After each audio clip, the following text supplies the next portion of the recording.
하늘 가족 여러분 안녕하세요. 함께 말씀을 연구하여 영육 간의 생명을 얻는 행복한 시간 되었습니다. 오늘은 제6과 큰 교사로부터 배우는 교훈들을 공부하겠습니다. 기억절을 함께 읽어볼까요? 마가복음 10장 52절 말씀입니다. 시작! 예수께서 이르시되 가라, 내 믿음이 너를 구원하였느니라 하시니 그가 곧 보게 되어 예수를 길에서 따르니라. 이번 교과를 통해 함께 배울 단어는 교훈입니다. 교훈은 가르치고 일깨움, 앞으로의 행동이나 생활에 도움이 되거나 참고할 만한 경험적 사실을 말합니다. 그러면 지금은 한자를 통하여 교훈의 구속사적 의미를 살펴보도록 하겠습니다. 교훈은 가르칠 교자와 가르칠 훈자로 이루어진 단어입니다. 가르칠 교자는 벌써 세 번째 설명을 하고 있는데요. 효도 효자와 칠복자가 합쳐진 단어입니다.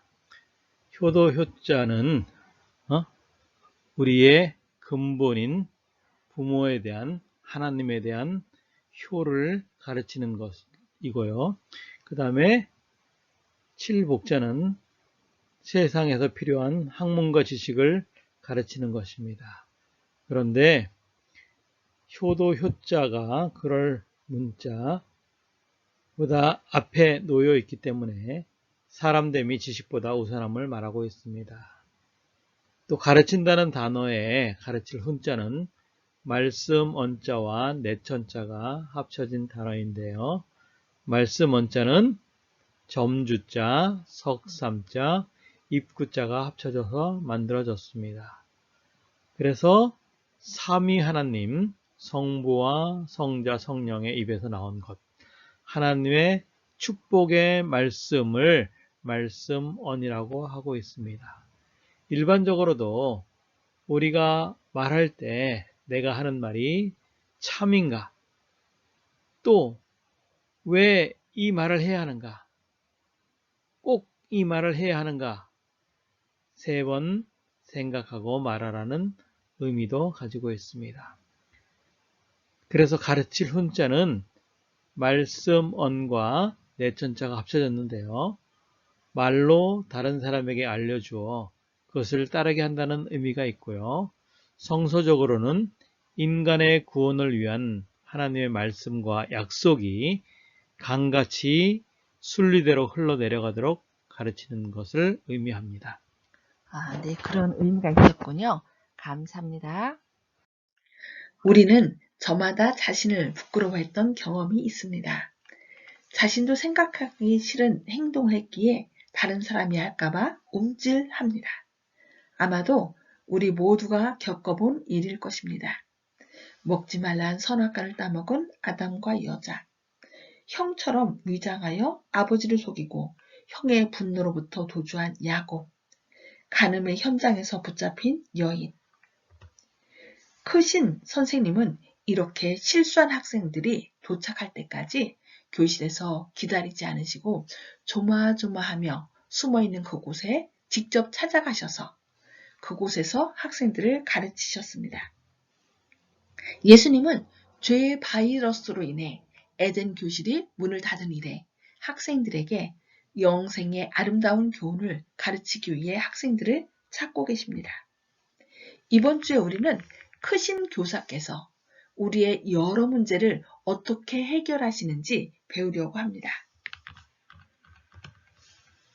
이번에 함께 배울 학습 목표를 살펴보겠습니다. 첫 번째, 죄인을 다루시는 예수님의 방법은 먼저 다가가서 해결책과 약속을 제시하는 것임을 배우는 것입니다.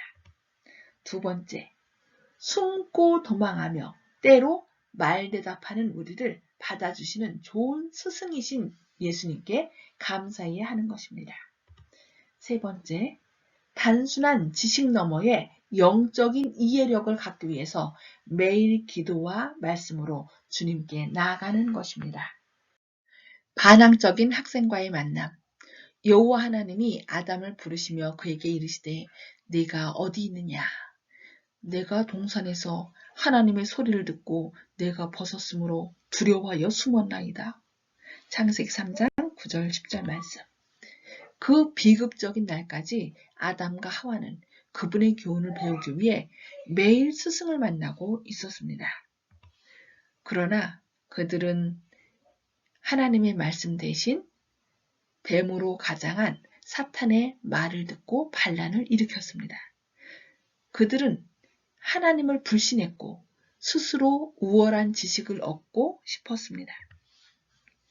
그들의 반란의 결과는 행복이 아니라 두려움이었습니다. 그들은 형벌을 두려워하고 하나님의 면전에서 숨으려고 했습니다. 그러나 예수님은 그들에게 오셔서 그들을 부르셨습니다.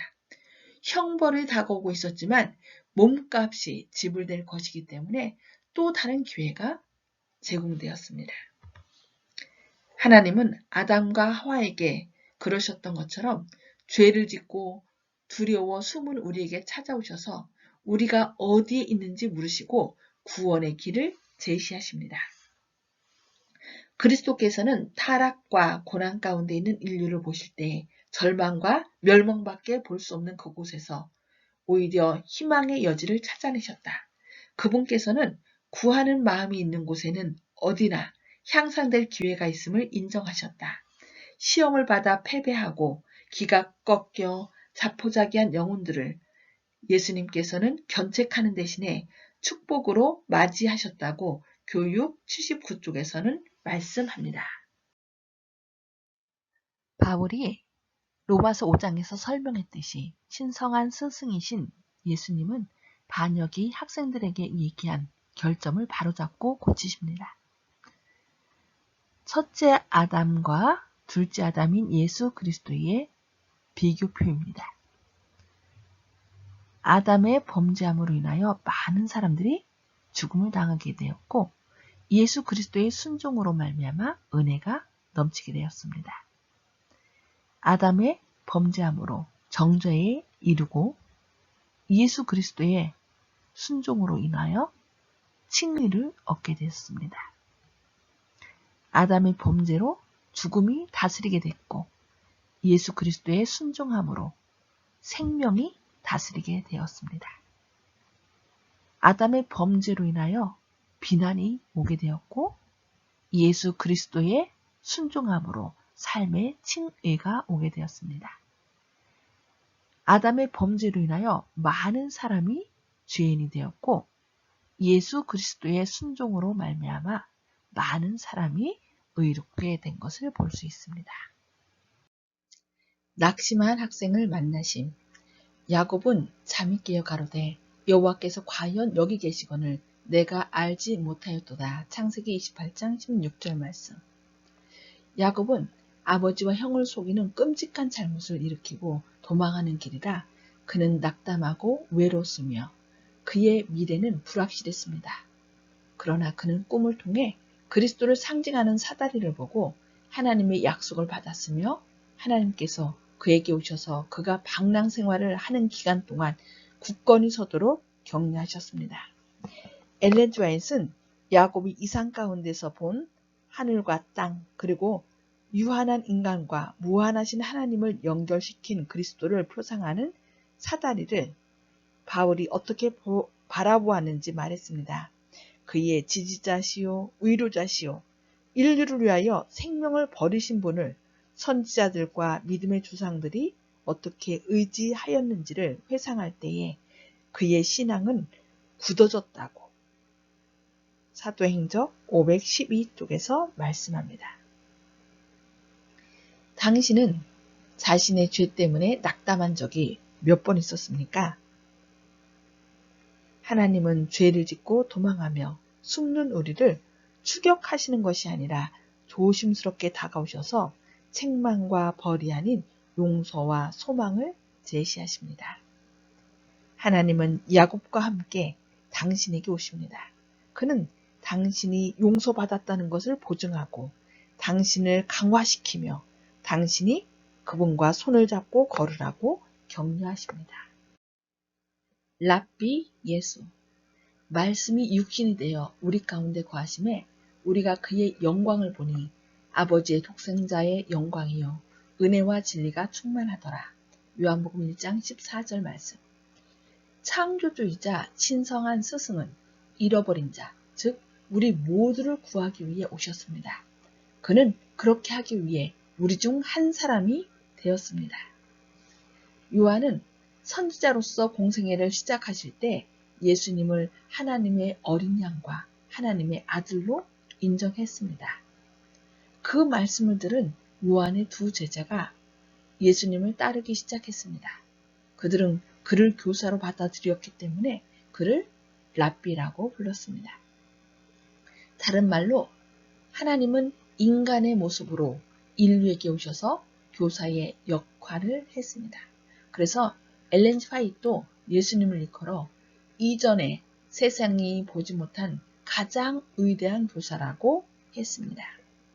비록 학교에서 배우지는 못하였지만 그들은 자신들을 하나님께 바쳤고 하나님께서는 그들을 통하여 일하셨다. 그물을 가지고 일하다가 그리스도를 따르라는 부름을 받았던 제자들처럼 그들은 구주에게서 귀중한 교훈을 배웠다. 그들은 자신을 위대한 교사와 연결시켰고 그들이 성경에서 얻은 지식은 다른 사람들에게 그리스도에 관하여 이야기할 자격을 갖추게 하였다고 증언보감 2권 537쪽에서 말씀하고 있습니다. 경멸당한 학생을 만나심. 예수님은 비유대 도시인 두로와 시돈 사이에 사는 유대인들에게 전파하러 가셨습니다.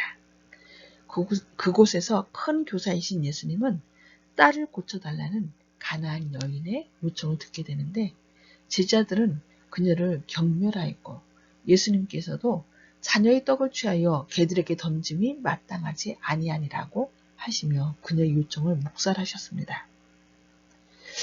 그 같은 말씀은 그녀의 감정을 상하게 할 수 있었지만 그녀는 강아지란 말에 친근감을 느껴 개들도 제 주인의 상에서 떨어지는 부스러기를 먹나이다 라는 말로 믿음을 표현하였습니다. 그 여자는 만일 한 마리의 개가 되는 특권을 얻을 수 있다면 개로 취급되는 상황을 기꺼이 감수하고자 했다. 그녀는 즉시 예수를 구주로 그리고 자기가 구하는 것을 다 하실 수 있는 분으로 시인하였다고 시대의 소망 401쪽에서 말씀합니다. 그 여인은 선생님을 확신했고 필요한 것을 얻었습니다. 예수님은 학생들인 우리가 우리의 의심이나 불만을 이렇게 표현하는 것을 좋아하십니다. 이런 식으로 우리는 그분께서 우리의 문제를 해결하시고 상처를 치유하시며 우리를 영생의 길로 인도하시게 할 것입니다. 진보한 학생과의 만남. 나사렛 예수시란 말을 듣고 소리질러 가로되 다윗의 자손 예수여 나를 불쌍히 여기소서 하거늘 마가복음 10장 47절 말씀. 성경을 가장 많이 공부한 학생들은 예수님의 가르침을 받아들일 준비가 더 잘 되었습니다. 그러나 그들은 영적으로 눈이 멀었기 때문에 그분을 거절하기로 결정했습니다. 예수님께 더 가까이 살았던 학생들도 그분의 가르침을 온전히 이해하지 못해 영적 근시안적인 고통을 겪는 것 같았습니다. 그럼에도 불구하고 바디메오는 육체적으로 눈이 멀었지만 영적인 시력이 좋았습니다. 그는 예수님을 약속된 메시아로 매우 분명하게 보았습니다. 그는 진보한 학생이었습니다. 어떤 학생들은 영적 우유가 필요합니다. 다른 학생들은 좀 더 진보하여 단단한 음식을 먹을 수 있습니다. 예수님과 더 많은 시간을 보낼수록 그분의 가르침을 더 잘 이해할 수 있습니다. 말씀을 연구함으로 매일 인간의 심령 가운데 큰 사업이 성취되어야만 한다. 우리들은 참된 신앙의 단순성을 배울 필요가 있다. 이러한 연구에는 분명한 대가가 따를 것이다. 영적 이해력의 결정적인 발전을 위하여 노력하자. 보배로운 말씀을 우리의 권고자로 삼자. 우리는 모든 순간마다 조심스럽게 행하며 그리스도와 밀접히 연합할 필요가 있다고 가력부분기별 1권 224쪽에서는 말씀합니다. 더 깊은 연구를 위해 정로계단 57쪽에서 65쪽 제자되는 증거를 읽어보십시오. 엘렌 G. 화이트는 우리가 크진 교사께 진심으로 반응할 때 그의 형상을 입고 그의 정신을 나타내며 그의 뜻을 행하여 범사에 그를 기쁘시게 하기를 원할 것이다 라고 정로의 계단 58쪽에서 말했습니다. 예수님과 동행하면 우리의 의무도 기쁨이 된다고 정로의 계단 59쪽에서 말씀하고 있습니다. 이번 주 교과 결론입니다. 예수님은 가장 위대한 교사로 이 땅에 오셨습니다. 그분에게서 배우는 우리는 때로 숨고 도망하며 말씨름하는 죄인들이지만 그분은 부드럽게 다가와서 우리에게 해결책을 제시하시고 약속을 주십니다. 그분께 배우는 사람은 단순한 지식을 넘어 영적으로 심오한 이해력을 얻게 됩니다. 큰 교사이신 예수님의 모본을 따라 실수하고 낙심하며 절망 가운데 빠진 자들을 찾아가 그들을 위로하여 함께 구원받으시는 하늘 가족 되시기를 원하며 교과 공부를 마치겠습니다. 감사합니다.